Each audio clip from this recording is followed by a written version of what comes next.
In this K8 installation training video, we will cover the following topics: entering our installation parameters using our installer laptop, coarse pointing, fine pointing, and pointing validation. We'll conduct an on-site validation tool test. We'll activate the customer, and then assist the customer with installing the customer service tools. To install the HN9000 satellite modem, we need to launch Mozilla Firefox and enter 169.254.0.1 in the URL field for the older HN9000 modems. If you have one of the newer HN9000 modems, please enter 192.168.0.1. Upon entering that URL, the System Control Center, as shown on the screen below, should appear.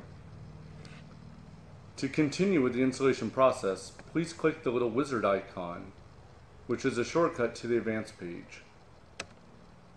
At that point, it should instantly go to the installation parameter screen, and it will ask for a terminal site name, the A code, B code, C code, U code, and latitude and longitude of the satellite system. The terminal site name is found on the field service order as a master account number. It usually starts with the letters DSS. In our example, because it is a training system, it does not have the normal designation. Next, you'll see the A code that says satellite orbital location. Our satellite is located at 95 degrees. Once expressed in 7 digits, it becomes 949505. Please choose this from the drop-down menu. Do not enter your own value. Next, you will see the B code. That's the antenna size. The antenna size could be a 0.74, 0.98, 1.208, and 1.804 size dish. All residential installs will use a 0.74 centimeter dish. The ODU power is expressed in 6 digits, but is commonly known as a 1 watt, 2 watt, 4 watt, or 10 watt transmitter. All residential installations use a 1 watt transmitter, so please pick the 103 designation. Next, you will see the U code. We only have one satellite currently located at 95 degrees supporting HughesNet satellite communications, so you'll need to select A as that being the only current satellite operable. Next, you'll have a latitude and longitude expressed in degrees, minutes, fractional minutes. This needs to be taken from your GPS. It is not acceptable to use mapping software, as when you enter an address, it may be more than 45 feet away from the location of the satellite dish, which will cause you to get a probing failure. The probing failure can be a result of many issues, so therefore you won't know it's the GPS specifically or the lack of a GPS that's causing the error. So always use a GPS to ensure that's not the issue if you come across a probing failure. Next, we're going to go ahead and enter those. And I've taken the liberty and written them down from my GPS already.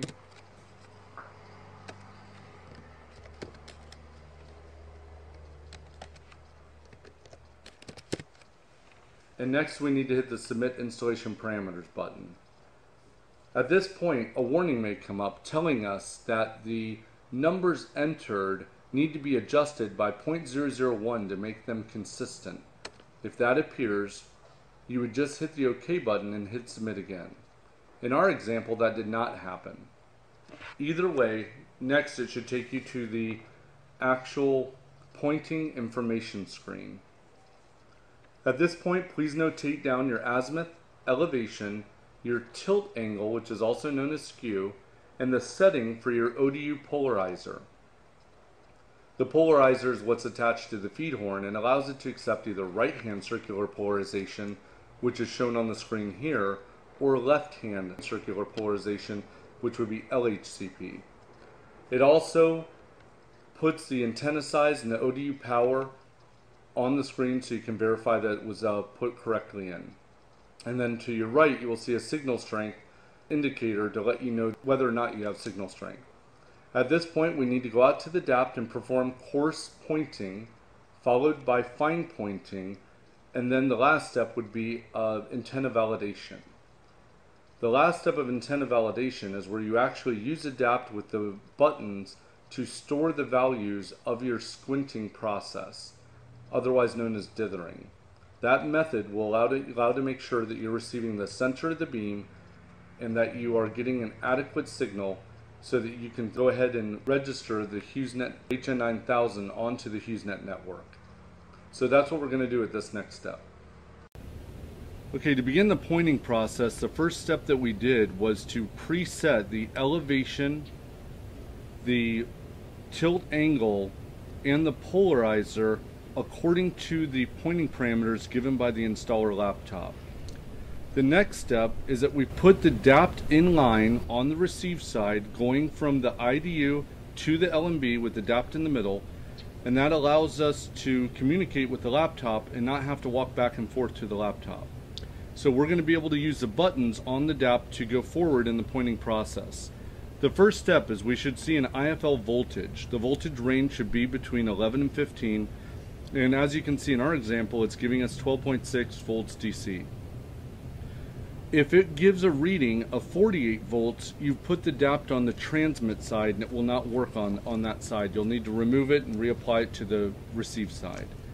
The first step is to hit button 3. It will show the DAPT version number. It will say COM startup communicating with the laptop. It'll show logging the voltage measurement, and then it goes directly to point S. Point S refers to the short filter being used, which means you get almost a real-time display of the satellite signal.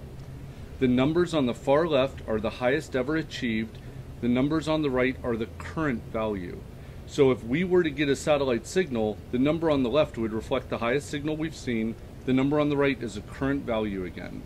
At this point, we're ready to sweep the sky for azimuth, looking for the signal. Moving the dish to the left or right to find the signal, and that's what we're doing right now. And as you can see, we're peaking the signal.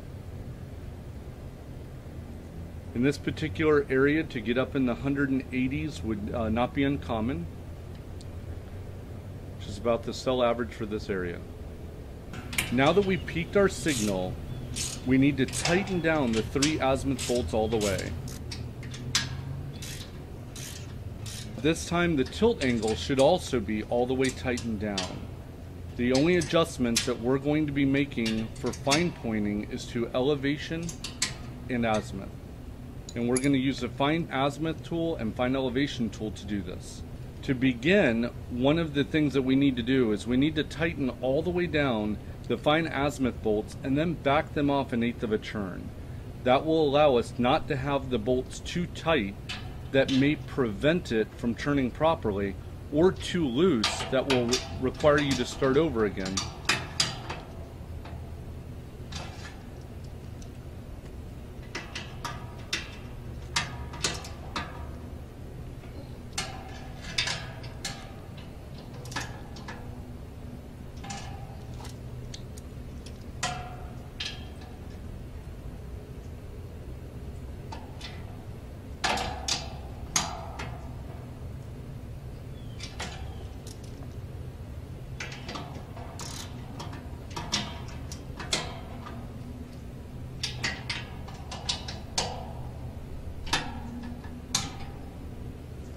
Now that we have loosened the fine azimuth bolts by 1/8 of a turn, we're ready to begin the fine pointing process. This involves using a squinter to find the center of the beam, and the squinter is specific to each feed horn. Shown here is the A squinter, which is for a Prodlin oval feed horn, and here are the clips that attach to the actual feed horn. So we're going to go ahead and clip that on. We're going to start with the opening on the left side. It's very, very important to be consistent and always start and use the squinter the same way each time. Here we're starting the fine pointing process, and you'll see that the squinter has the opening to the left, and we need to take the first reading, and you can see that we've done that. On the squinter it's showing a 95, 96. And now we need to move the squinter 180 degrees, make sure it's level each time, and we're checking the azimuth on the right side now, and it's showing a 101. So that indicates that we're going to need to make a small adjustment to the fine azimuth adjustment bolt. And we're going ahead and doing that and watching the DAPT. We can see the numbers coming down to meet within 5 points. So we're right now about 1 point away. The next step is we're going to check the elevation. So now we're going to put the opening to the top and we're going to take a reading. And here we can see the signal looks about the same as it did on azimuth, so now we need to check it at 180 degrees, so we have about a 95. We check at 180 degrees and see if we can get the two to be within 5 points of each other.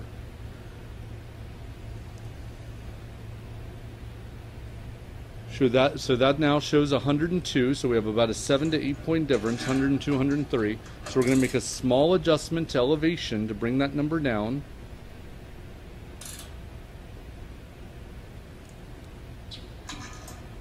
And meet that value in the middle. And we'll go ahead and check it 180 degrees again on elevation to make sure that that adjustment brought it within 5.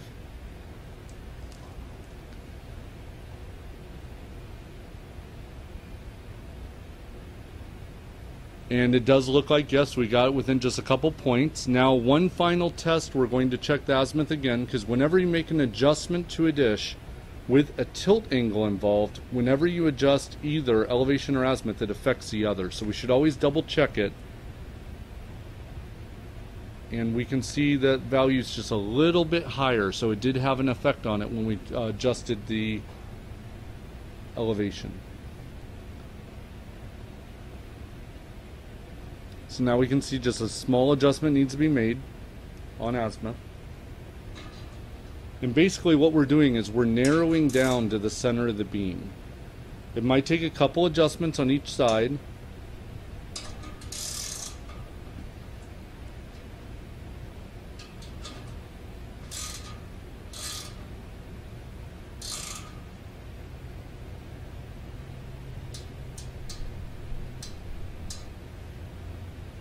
And again, we're checking the other side to make sure that we, in fact, did get within 5 points.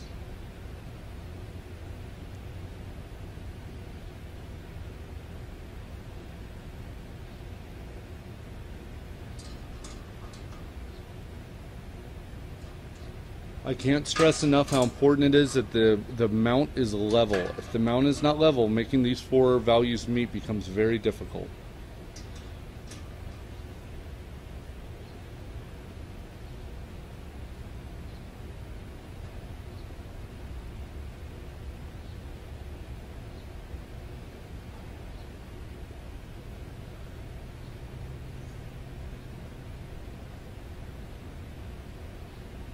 And there we can see we got it within 5.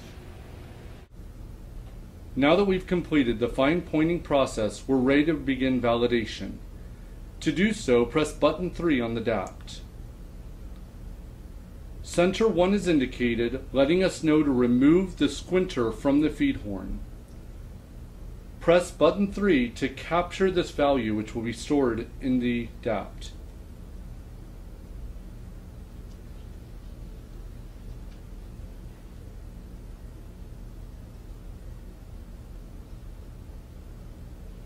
Squint as 1 now shows, so we need to rotate the squinter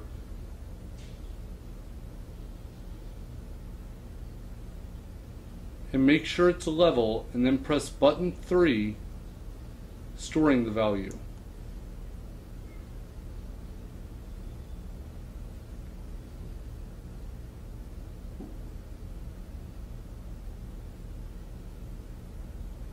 Squint as 2 appears now. Rotate the squinter 180 degrees, making sure it's level, and then press button 3.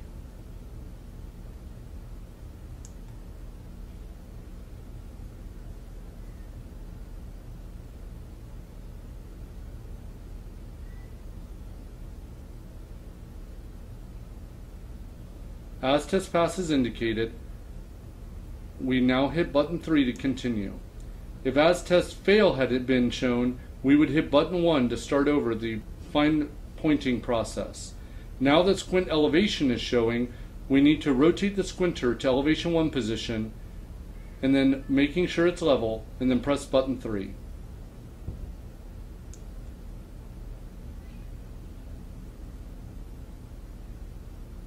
Squint elevation 2 now shows, so rotate the squinter 180 degrees, making sure it's level, and then press button 3 on the DAPT.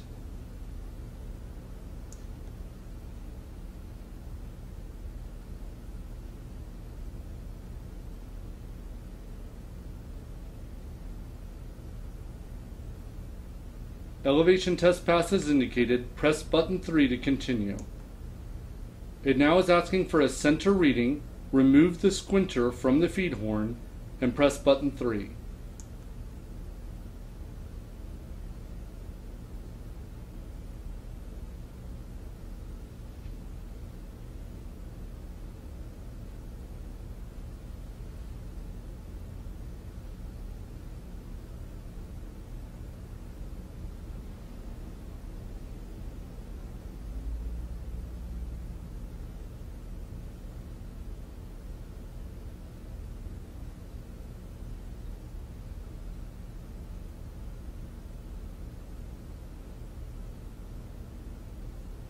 Store results now shows. Press button 3 to continue. It then asks you to hit button 3 to indicate yes, you want to store the results. And that transfers the information from the DAP to the modem. Now pointing exit is indicated. Hit button 3 to continue. Pointing done should now show on the display, indicating you are done with the validation process. If you look carefully on the screen, under current SQF, you'll see the values changing.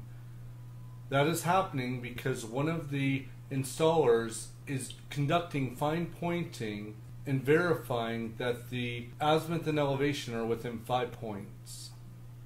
We will know when they finish the validation process because this screen will change to a status screen showing the steps of registration.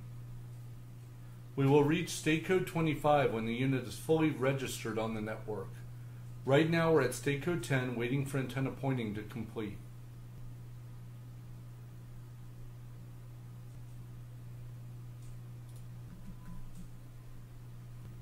As you can see, the screen is now changed to the terminal initialization sequence. This is actually the HN9000 registering itself on the HughesNet network. It has completed downloading the commissioning software in a very short period of time after they hit button 3 in the DAPT indicating pointing was done. It will now turn on the satellite uplink signal and perform probing, which is the process by which it checks the power levels and the timing to set itself correctly based on our GPS location. If a screen such as this appears, just hit the refresh button.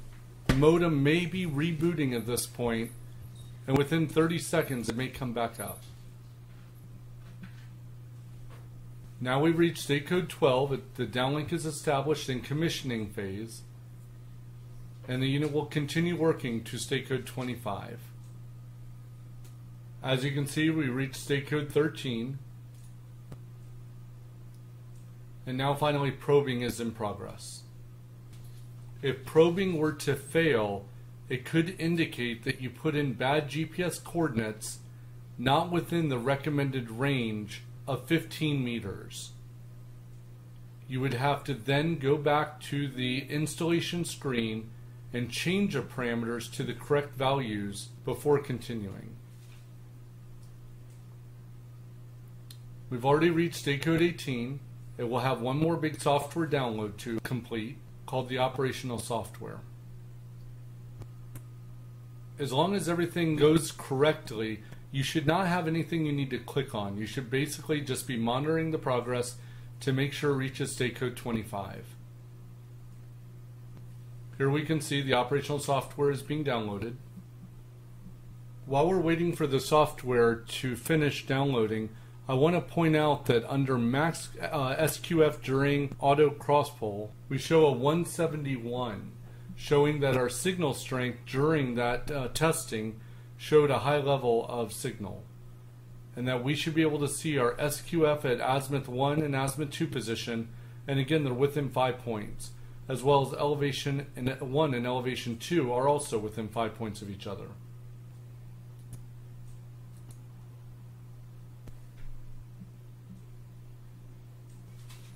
At this point, we've reached state code 25, and in parentheses you'll read the terminal is now fully operational. That concludes a registration of the modem on the HughesNet network. Now to continue with the installation, we will need to click the Home button. At this point, it will take us back to the System Control Center, where two links are indicated in red. We have an Activate link that's done on the customer's computer, and a Validate link for the installer use only. You must always click Validate first. Validate allows you to use the OVT tool, the on-site validation tool, to qualify the installation. It checks the quality of the installation by monitoring different values. So to do that, we're first going to click the Validate link. After clicking the Validate link, we are redirected to the installation portal.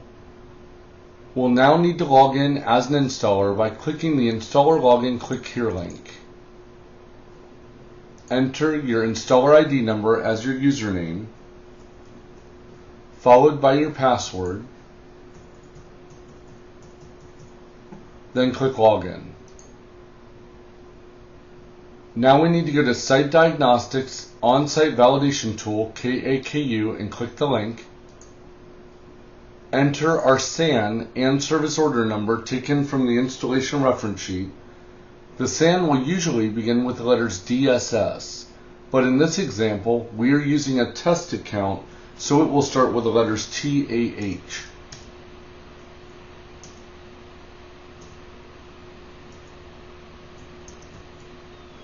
Then click the Launch button.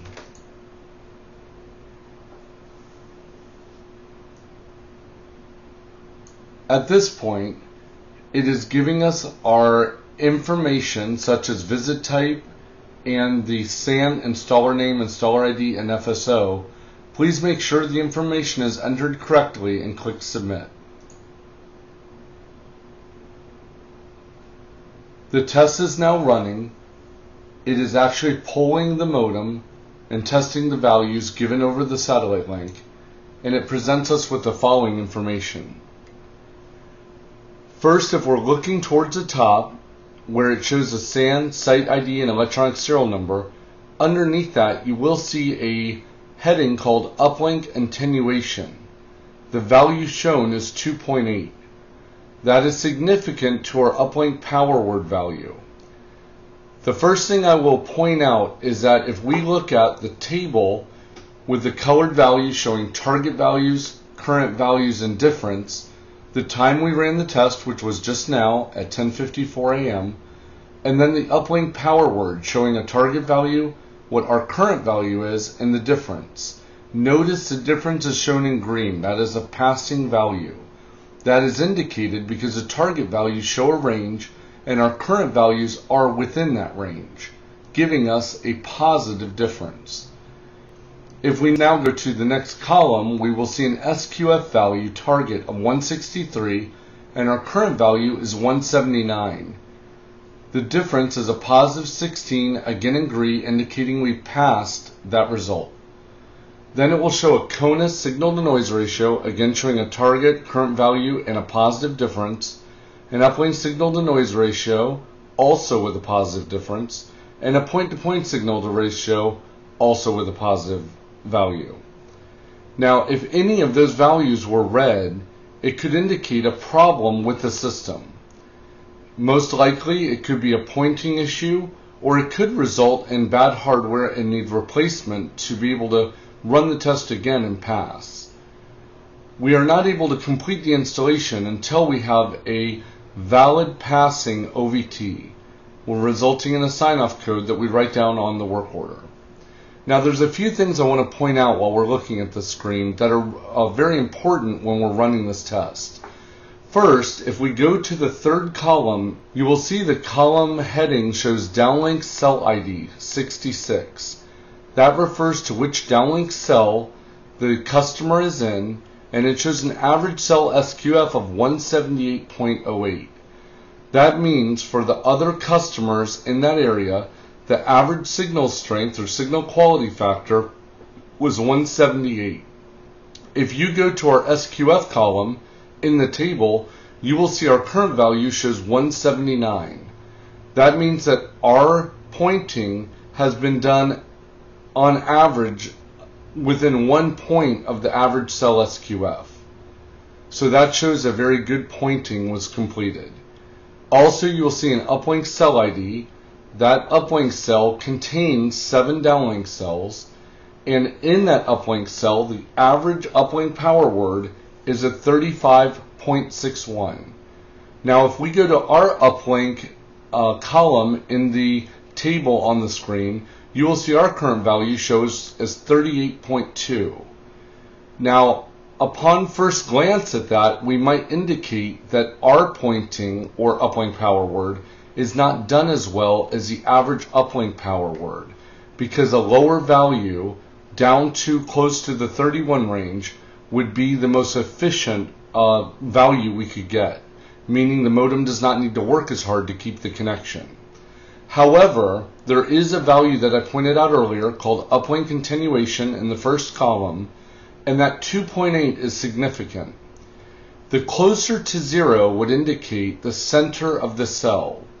The farther away from the center will increase the uplink attenuation value in the top range is above 5. So if we are at 2.8, we are almost halfway to that top range.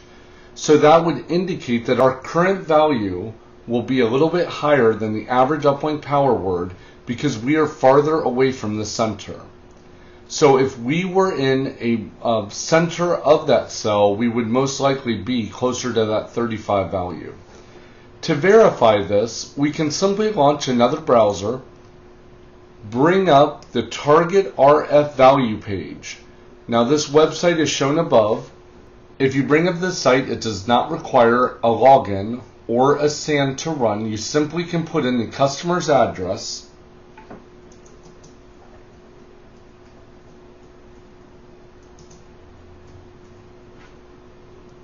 and I'm putting the address and zip code of this antenna, and I'll click submit, and then we can see the cell that the customer is in.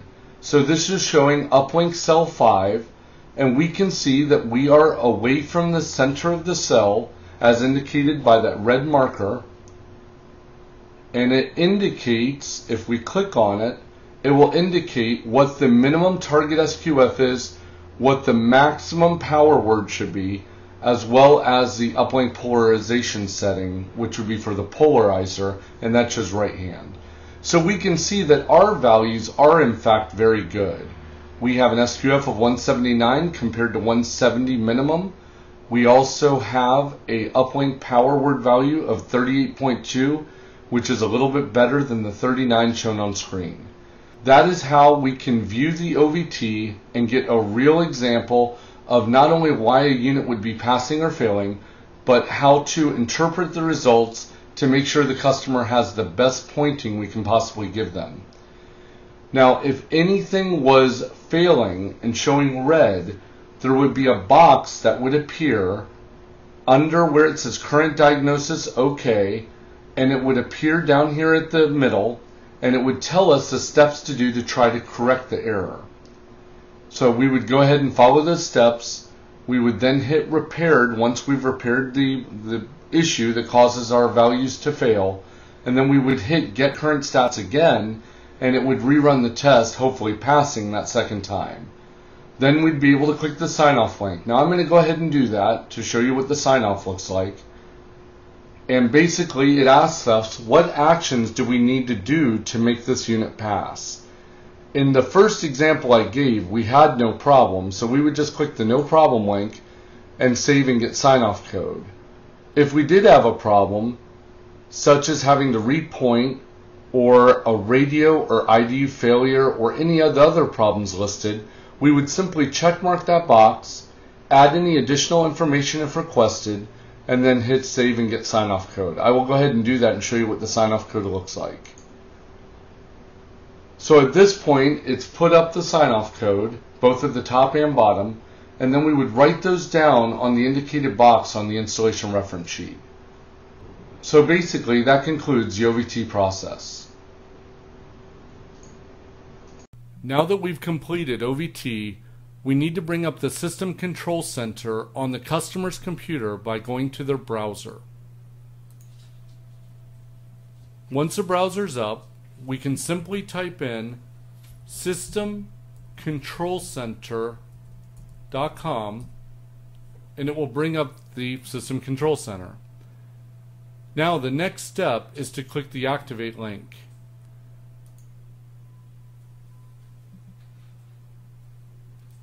You should then see the subscriber agreement on screen. The customer should sit down at the computer and should be the one to read the subscriber agreement and accept the terms of the subscriber agreement. The installer may not do this on behalf of the customer. So once they've had a chance to read through the agreement, they should click I accept and then the accept button. It will then ask for the SAN and PIN. You can assist the customer by showing them the SAN and PIN on the installation reference sheet. Again, that will begin with the letters DSS, but for our training purposes, ours will be different.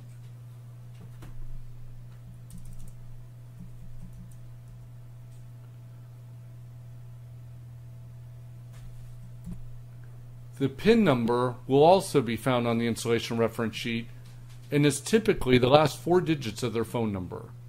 Once they've entered those numbers in, they should click Continue. It will then welcome the customer by name. It will let them know their account is registered for service and give them an option to write down their SAN, their terminal IP address, and their terminal subnet mask if they need it for networking. At that point, they need to click Continue. It will then begin the HughesNet activation.